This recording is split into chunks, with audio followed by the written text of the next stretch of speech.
ये आकाशवाणी रायपुर है। छत्तीसगढ़ी समाचार बुलेटिन के संग मीनल तिवारी के जय जोहार। अब पेश है आज के मुख्य समाचार। राजीव गांधी किसान न्याय योजना में प्रदेश के 19 लाख किसान मन के खाता में अवैया 20 अगस्त के 15 करोड़ रुपया के दूसर किस्त दे जाही। प्रदेश भर में होवत सरलग बरसा ले नदिया नरवा उफान में हवय। मौसम विभाग ह प्रदेश के दक्षिणी क्षेत्र में देहे भारी वर्षा के चेतावनी। और प्रदेश भर में पोरा परब आज उत्साह के संग मनाए जाथे। अब समाचार विस्तार ले।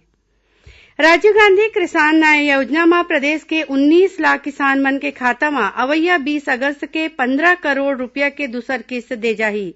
मुख्यमंत्री भूपेश बघेल ह अपन मंत्रिमंडल के सहयोगी मन संग पूर्व प्रधानमंत्री स्वर्गीय राजीव गांधी के जयंती में वीडियो कॉन्फ्रेंसिंग ले अपन निवास कार्यालय में ये राशि किसान मन के खाता में ऑनलाइन जमा करही।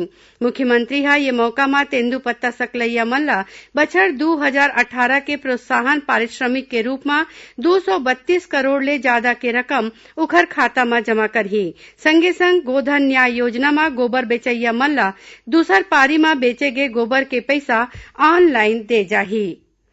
प्रदेश में पाछू 3 दिन ले होवा सरलग बरसा ले लोगन के जनजीवन प्रभावित होए हे। कई ठिन गांव के जिला मुख्यालय ले सड़क संपर्क टूट गे हे। मुंगेली जिला में बरसा के सेती नदिया नरवा उफान में हवय और निचली बस्ती मन में पानी भर गे हे। आज बिहिनिया नगर के परमहंस वार्ड में पानी भरे के सेती 15 ठिन परिवार ला रेस्क्यू करके सुरक्षित जगह में पहुंचाए गिस। कलेक्टर ह प्रशासनिक अमला ला तैयार रहे बर कहे हे। उहें बेमेतरा जिला में सकरी नदिया उफान में हवय। पजभैया सुरुंगदाहरा समेत आधा दर्जन ले ज्यादा गांव के संपर्क जिला मुख्यालय ले टूट गे हे। ओती कबीरधाम जिला के वनांचल में भारी वर्षा के सेती नदिया नरवा लबालब हवय। पहाड़ी क्षेत्र में ज्यादा वर्षा ले हाफ आगर और सकरी नदिया उफान में हे। जौन क्षेत्र ले नदिया निकलते उहां बाढ़ जैसन हालात हवय।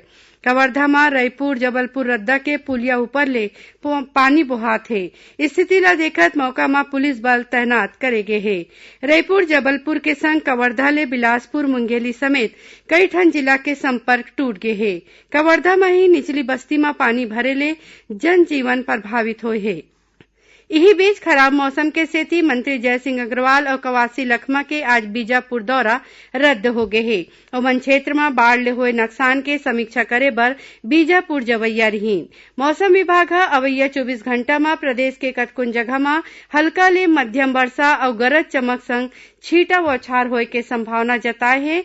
उहें विभाग ह प्रदेश के दक्षिणी क्षेत्र में 1-2 जगह में भारी वर्षा के चेतावनी दे हे। केंद्रीय मानव संसाधन विकास मंत्रालय के नाम बदल के शिक्षा मंत्रालय हो गए है। काली प्रकाशित गजट अधिसूचना के मुताबिक राष्ट्रपति रामनाथ कोविंद मंत्रालय के नाम बदले के मंजूरी दीन। नवा शिक्षा नीति में मंत्रालय के नाम बदले के सिफारिश करे गे रहीस। मंत्रिमंडल ह पाछू महीना ये नीति ला मंजूरी दे रहीन।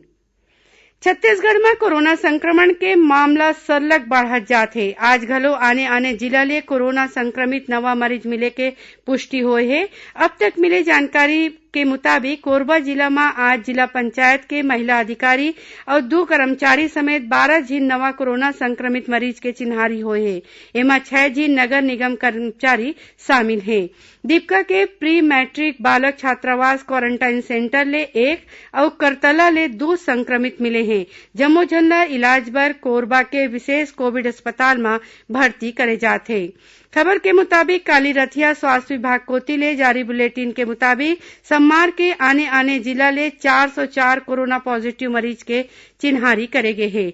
उहें 363 झिन मरीज स्वस्थ हो गए। एमा सबले ज्यादा रायपुर जिला ले 190 मरीज हवय। छत्तीसगढ़ी समाचार बुलेटिन ला आप मन ह आकाशवाणी रायपुर ले सुनत हव। छत्तीसगढ़ के खबर ले है आपकी वास्ता और खबर के विश्वसनीयता ले है हमार वास्ता। आकाशवाणी समाचार रायपुर के प्रादेशिक समाचार बुलेटिन के संगे संग हमार समसामयिक कार्यक्रम आप रेडियो के संग अपन मोबाइल में घलो सुन सकत हव। आकाशवाणी समाचार फेसबुक, ट्विटर और यूट्यूब में घलो हावय। हमार फेसबुक पेज हरे Chhattisgarh news on AIR, Twitter handle CGAIR news और हमार यूट्यूब चैनल हरे छत्तीसगढ़ AIR न्यूज। तो अब रेडियो के संगे संग आपके मोबाइल के माध्यम ले हम आप तक पहुंचत हन। छत्तीसगढ़ के हर खबर पर सुनत रहो आकाशवाणी समाचार। और अब आगू बढ़बो बांचे समाचार कोती। कोरोना की जांच ला लेके स्वास्थ्य विभाग ह लोगन ले अफवाह भरम वाले खबर ले सावधान होय के अपील करे हैं। सोशल मीडिया में निजी लैब में कोरोना के जांच ला लेके भरम फैलाए जाथे कि उहाँ जांच करवैया लोगन ला कोरोना पॉजिटिव नहीं होए के बाद कोरोना पॉजिटिव पाए के रिपोर्ट दे जावत है। एकर संगे संग यहू अफवाह हवय कि ज्यादा पैकेज के लालच में लैब कोती ले ऐसन किस्म के गलत रिपोर्ट दे जाथे। स्वास्थ्य विभाग ह ये खबर ला गलत बताए हे और लोगन ले ऐसन भरम ले बांचे के अपील करीन है। राज्यपाल अनुसुईया उइके और मुख्यमंत्री भूपेश बघेल ह विश्व प्रसिद्ध शास्त्रीय गायक पद्म विभूषण पंडित जसराज के निधन में शोक जतईन है। मुख्यमंत्री ह अपन शोक संदेश में कहिन कि पंडित जसराज हर शास्त्रीय संगीत के परंपरा ला आगू बढ़ा के भारत के विश्व मंच में मान बढ़ाए हैं। खबर के मुताबिक पंडित जसराज के काली अमेरिका के न्यू जर्सी में निधन हो गए। उमन 90 बछर के रिहीन। प्रदेश भर में पोरा परब आज उत्साह के संग मनाए जाथे। ये तिहार किसानी में पशुधन के महत्ता ला बताथे। आज के दिन किसान भाई मन बने फसल के मनौती मानत बैला ला सुघ्घर सजा के पूजा पाठ करथे और ठेठरी खुरमी चीला के भोग लगाए जाथे। लइका मन माटी के बने बैला और पोरा बिसा के घर घुंदिया खेलथे। राजधानी रायपुर के बाजार हाट में सुघ्घर सुघ्घर माटी के खिलौना चुकिया पोरा जांता और बैला मिलत है। पोरा परब के मौका में मुख्यमंत्री भूपेश बघेल रायपुर के अपन निवास स्थान में तीजा पोरा तिहार के आयोजन करीन। ओमन कोरोना संक्रमण ले बाचत तीजा मनाए के संदेश दिन। मुख्यमंत्री ह कहिन कि छत्तीसगढ़ में राम वनगमन पथ के प्रचार प्रसार बर आज 5 संभाग बर प्रचार रथ भेजे गए हैं। ओमन कहिन कि जन भागीदारी बर राम वनगमन पर्यटन परिपथ विकास कोष के गठन करे गए हैं। ये कोष में इकट्ठा रकम देवालय देवगुड़ी के विकास में खर्च करे जाही। ये मौका में प्रदेश भर ले बहिनी मन ला तीजा पोरा परब बर बुलाए गे रहिस और मुख्यमंत्री कोती ले लुगरा और छत्तीसगढ़ी कलेवा के उपहार देगिस। संगे संग कार्यक्रम में छत्तीसगढ़ी लोक कलाकार मन कर्मा सुआ और राउत नाचा और पंथी नृत्य प्रस्तुत करीन। प्रदेश में कोरोना संक्रमण के बेरा स्कूल के लइका मन तक शिक्षा अमराए बर नवा तरीका अपनावत है।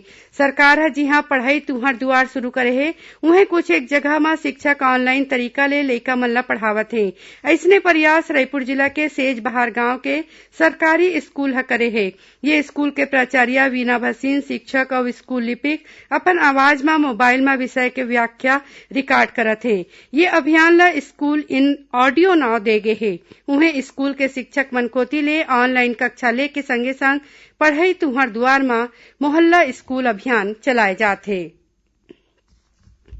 और अब थोरकुन समाचार सार में प्रदेश के शासकीय औद्योगिक प्रशिक्षण संस्थान ITI और विशेष औद्योगिक प्रशिक्षण संस्था में 17 अगस्त 2020-21 और 2020-22 में प्रवेश बर लोगन 25 अगस्त तक ऑनलाइन रजिस्ट्रेशन करा सकत हैं। IAS जितेंद्र शुक्ला नवगठित गौरेला पेंड्रा मरवाही जिला के प्रभारी सचिव के प्रभार सौंपे गए हैं। सामान्य प्रशासन विभाग ये संबंध में आदेश जारी कर दे है। स्टेट पावर डिस्ट्रीब्यूशन कंपनी के प्रबंध निदेशक और डायरेक्टर हर्ष गौतम पदभार ले ले हैं। उन्होंने कंपनी में कार्यपालक निदेशक पद में काम करत रहीन। और राजनांदगांव जिला के गांव अरसी टोला में आज बिहनिया जंगली सुअर के हमला में एक लइका समेत 3 झीन घायल हो गए। जोन मन ला इलाज बर राजनांदगांव के मेडिकल अस्पताल में भर्ती कराए गए हैं। आखिर में प्रमुख समाचार एक घाव फेर। राजीव गांधी किसान न्याय योजना में प्रदेश के 19 लाख किसान मन के खाता में अवैया 20 अगस्त के 15 करोड़ रुपया के दूसर किस्त दे जाही। प्रदेश भर में हुआ सल्लग बरसा ले नंदिया नरवा उफान में हवय। मौसम विभाग प्रदेश के दक्षिणी क्षेत्र में दे है भारी वर्षा के चेतावनी। और प्रदेश भर में पोरम में परब उत्साह के संग मनाए जाथे।